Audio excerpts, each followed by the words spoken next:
এজন্য দুস্থ মরে যাইবা, এক অনিবার্য বাস্তবতা, মৃত্যু থামাই দিবে। এই হাসি, এই আনন্দ, এই উল্লাস, এই মাতলামি, এই নেশা, এই নারী, এই ছবি, এই অহংকার, এই বড়াই, এই যৌবনের উদ্দামতা সব থামাই দিবে, সব থামাই দিবে। হযরত ওমর ইবনে আব্দুল আজিজ বিশ্ববিখ্যাত তাবেঈ ছিলেন, ইসলামের পঞ্চম খলিফা ছিলেন।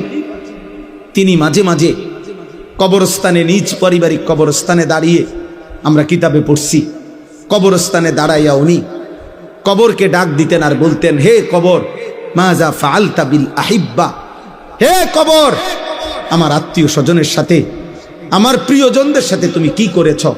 আমার চাচারে তোমারে কবর দিছিলাম, আমার চাচার এখন কি খবর বলো? আমার জ্যাঠা তোমার কবরে আছে, আমার বাবা, আমার চাচাতো ভাই, আমার স্বজনরা এই কবরে আছে, হে কবর তুমি বলো আমার আপনজনদের সাথে তুমি কি করেছ? হযরত ওমর ইবনে আব্দুল আজিজ কাঁদতেন আর চোখের পানি ফেলতে ফেলতে তার সাথীদেরকে, যারা তার সাথে থাকতো, ওনাদেরকে বলতেন, জানো কবর আমারে কি বলে?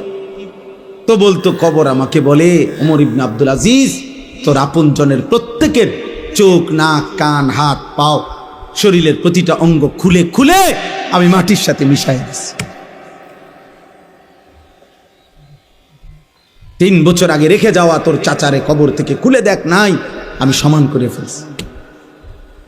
আমি তোর আপনজনদেরকে মাটির সাথে মিশাইয়া মিলাই দিছি।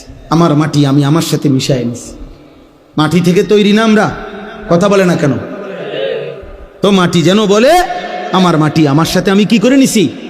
মিশাই নিছি, মিশাই নিছি।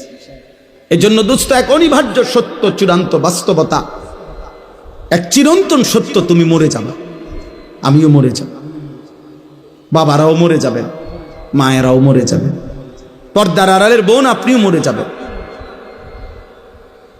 এজন্য অভিভাবক যারা আছেন, ছেলেকে ফিরান, মেয়েকে ফিরান, স্ত্রীকে ফিরান।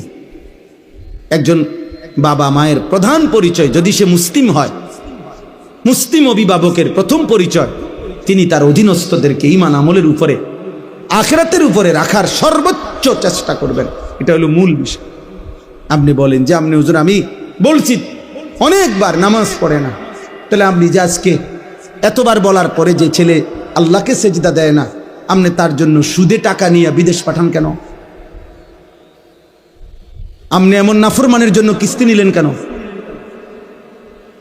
আপনি এই নাফরমানের জন্য হারাম রোজগার করলেন কেন? তাইলে আপনি তো তারও বরবাদ করলেন, নিজেও বরবাদ হইলেন। আপনি বুঝাপড়া করেন তার সাথে। এই জন্য খামখেয়ালি করলে, মস্কারি করলে না। আখেরাত আমার কাছে হিসাব না, আল্লাহর কাছে। আখেরাত ওই মৌলানা সাহেবের কাছে হিসাব না।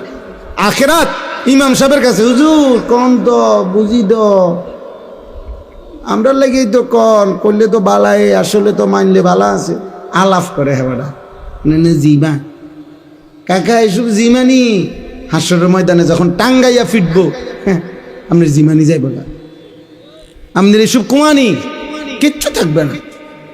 আপনি কুয়ান কেন? আপনার স্ত্রী সন্তানের ঈমান, আমল, সেজদা, নামাজ, বন্দেগী, আল্লাহর কসম এটা আপনার দায়িত্ব, আপনার জিম্মাদারি। আপনি বুঝাপড়া করেন, আপনি বুঝাপড়া, আপনি পারবেন। আল্লাহ তাআলা বান্দার সাধ্যের অতিরিক্ত কোনো বিধান চাপিয়ে দেন নাই। এই যে আমি এখন শুনাইতেছি, এই শেষ আমার। আল্লাহ তাআলা বলেন, অতএব 1000 বার দুনিয়া দিলেও আমি সন্তুষ্ট, এটা প্রমাণ করে না। এই কথাটা বুঝছেন কিনা বলেন? তাহলে দুনিয়া প্রাপ্তি আল্লাহর সন্তুষ্টি, কথা বলেন?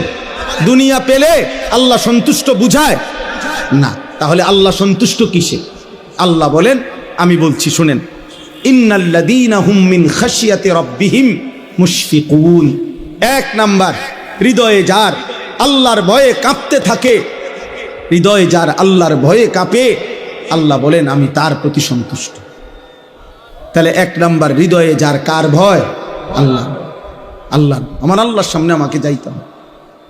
ওয়া আম্মা মান খাফা মাকামা রাব্বিহি ওয়া নাহান নাফসা আনিল হাওয়া ফাইন্নাল জান্নাতা হিয়াল মাওয়া।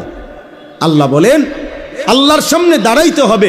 এই ভয় যে করে, গুনাহ ছেড়ে দেয়, নিশ্চিত জান্নাত তার ঠিকানা।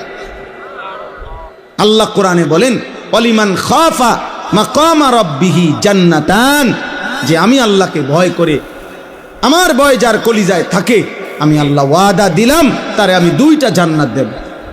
তার মানে তারে আমি দ্বিগুণ নিয়ামত দেব, দ্বিগুণ জান্নাত দেব। আল্লাহ আমাদেরকে তৌফিক দান করেন। ওয়াল্লাযীনা হুম বিআয়াতি রাব্বিহিম ইউমিনুন। 2 নাম্বার, আল্লাহ তাআলা বলেন আল্লাহ পাকের সমস্ত আয়াত, সমস্ত আহকাম, কোরআনের সমস্ত বিধান, নবীর সমস্ত তরিকা, আল্লাহর সমস্ত বিধানগুলোকে যে সর্বান্তকরণে মেনে নিচ্ছে, গ্রহণ করছে, ঈমান রাখছে, পালন করছে, আল্লাহ তাদের প্রতি সন্তুষ্ট হয়ে আছে। 3 নাম্বার, ওয়াল্লাযীনা হুম বিরাব্বিহিম লা ইউশরিকুন। কোন অবস্থাতেই যারা আল্লাহর সাথে শিরিক করে না এক বিন্দু, তাদের প্রতি আল্লাহ সন্তুষ্ট হয়ে আছে। 4 নাম্বার, ওয়াল্লাযীনা ইউতুনা মা আতাউ। সুবহানাল্লাহ, আল্লাহ বলেন যারা আল্লাহর দেওয়া সমস্ত নিয়ামত, শরীর, স্বাস্থ্য, জীবন, যৌবন, সুস্থতা, অর্থ, সম্পদ, স্ত্রী, সন্তান, ছেলে মেয়ে, বাজার, ব্যবসা, আয়, রোজগার, বাড়ি, জমি, বিল্ডিং, দালান, ক্ষমতা, প্রভাব, প্রতিপত্তি, যা আল্লাহ দিছেন, ইউতুনা মা আতাও, সবকিছু আল্লাহর পথে ব্যয় করে, আল্লাহর হুকুম মতে ব্যয় করে, আল্লাহর রসুলের বিধান মতে ব্যবহার করে। আল্লাহ বলেন ওয়াকুলুবুহুম ওয়াজিলাতুন আন্নাহুম ইলা রাব্বিহিম রাজিউন। এই 4টি কাজ করে। 1, আল্লাহকে ভয় করে। 2, আল্লাহর সব কথা মেনে নেয়। 3, আল্লাহর সাথে শিরিক করে না। 4, আল্লাহর দেওয়া সব নিয়ামত আল্লাহর হুকুম মতেই ব্যবহার করে, ব্যয় করে। আল্লাহ বলেন এই 4টা ঠিক মতো করেও ওয়াকুলুবুহুম ওয়াজিলাতুন আন্নাহুম ইলা রাব্বিহিম রাজিউন, অন্তরে অন্তরে আবার অহংকার করে না, বরং এই ভয়ে ভয়ে থাকে যে হায় আমাকে তো আল্লাহর সামনে ফিরতে হবে, হাসরের ময়দানে দাঁড়াইতে হবে, মিজানের পাল্লায় আমার আমল ওজন হবে, আমল নামা দেওয়া হবে, ফুলসিরাত পার হইতে হবে। হায় আমার জানি কি হয়, আমি পারবো কিনা, আমার নেকি বাড়বে কিনা, আমল নামা ডান হাতে দিবে কিনা, ফুলসিরাত পার হইতে পারবো কিনা, এই ভয়ে ভয়ে যে জীবন কাটায়, উলাইকা ইউসারিউনা ফিল খায়রাত ওয়া হুম লাহা সাবিকুন। আল্লাহ বলে তারাই কল্যাণের পথে দ্রুত গতিতে এগিয়ে যাচ্ছে এবং জান্নাতের পথে পৌঁছেই গেছে। তারা যেন জান্নাতের দুয়ারে ঢুকে গেছে, এবার ফেরেশতা দরজা খুললেই জান্নাত। শেষ কথা হলো ওয়ালা নুকাল্লিফু নাফসান ইল্লা বুসআহা। আল্লাহ বলেন বান্দা তুমি ঘাবড়াইও না, ছোট কিংবা বড়, সুস্থ কিংবা অসুস্থ, দুর্বল কিংবা সবল, জওয়ান কিংবা বৃদ্ধ, ধনী কিংবা গরিব, শিক্ষিত কিংবা অশিক্ষিত, সকলেই আমার বিধান মানতে পারবা। কেন? ওয়ালা নুকাল্লিফু নাফসান ইল্লা বুসআহা। কাউকেই আমি আল্লাহ তার সাধ্যের অতিরিক্ত কোনো বিধান চাপিয়ে দেই, বিধান চাপিয়ে দেই নাই। আল্লাহ তাআলা বলেন ওয়ালাদাইনা কিতাবুন ইয়ানতিকু বিল হক ওয়া হুম লা ইউজলামুন। তাইলে 1 নাম্বার হলো সাধ্যের অতিরিক্ত কোনো বিধান আমি আল্লাহ দেই নাই। 2 নাম্বার, কেউ ফাঁকি দিবারও কোনো সুযোগ নাই। প্রত্যেকের আমল নামা আমি আল্লাহর পক্ষ থেকে আমার ফেরেশতারা লিপিবদ্ধ করছে। ওই আমল নামাই কিয়ামতের দিন তোমার জন্য কথা বলবে, তোমার নেকিও শোনাবে, তোমার গুনাহও শোনাবে। একটা নেকিও কম হবে না, একটা গুনাহও বেশি হবে না। অতএব বান্দা তুমি তোমার আমল নামা হিসাবেই হাসরের ময়দানে প্রতিদান পাবে, হয় জান্নাত নয় জাহান্নাম। তোমার জিন্দিগি, তোমার আমল, তোমার রাত, তোমার দিন, তোমার সকাল, তোমার দুপুর দিয়েই তোমার আখেরাত তুমি সাজাও। অতএব আমার শেষ কথা, প্রিয় কিশোর নওজোয়ান আর কিশোর নওজোয়ান ভাই, আমার আবারও অনুরোধ করছি, তুমি যদি আমার কোনো উপকারে না আসো, এই দেশ, এই জাতি, এই পৃথিবী, এই জগৎ, এই সংসারের কোনো কল্যাণে যদি তুমি নাই আসো, কিছু যদি না করো, নিজের ক্ষতি করো না। তো আগার মেরা নিহি বনতা না বন আপনা তো বন। নিজের ভালো করো বাপ, এই গুনাহ তোমারে শেষ করে দিবে। এই নারী, ছবি, এই গান, বাদ্য, এই অশ্লীলতা, এই জিনা, ব্যভিচার, মদ, জুয়া, এই অসৎ বন্ধুদের আড্ডা, হারাম মেয়ের সম্পর্ক তোমারে শেষ করে দিবে। অতএব দয়া করে ইনসাফ করো নিজের উপরে, নিজের আখলাক, নিজের চরিত্র হেফাজত করো, আখেরাতের ফিকির করো। দুনিয়াও তোমারে স্মরণ করবে, আখেরাতে মহান আল্লাহও জান্নাত দিয়ে দেবে।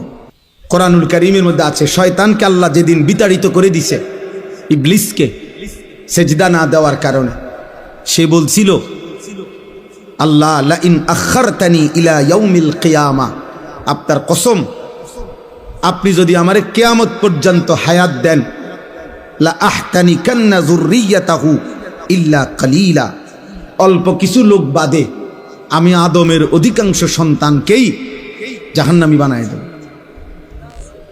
নাফরমান বানিয়ে দেব। ক্বাল আযহাব, আল্লাহ ইবলিসকে বলছে, যা, ঠিক আছে, বাইর হ, যা। ফামান তাবিআকা মিনহুম ফাইন্না জাহান্নামা জাযাউকুম জাযাআম মাওফুরা। তো শুনে নিস, কিয়ামত পর্যন্ত যত লোক তুই ইবলিসের অনুসারী হবে, আমি আল্লাহ ঘোষণা দিলাম, শতভাগ পরিপূর্ণ জাহান্নাম তোদের সকলকে দিয়ে পূর্ণ করে দেব। যা বলিস।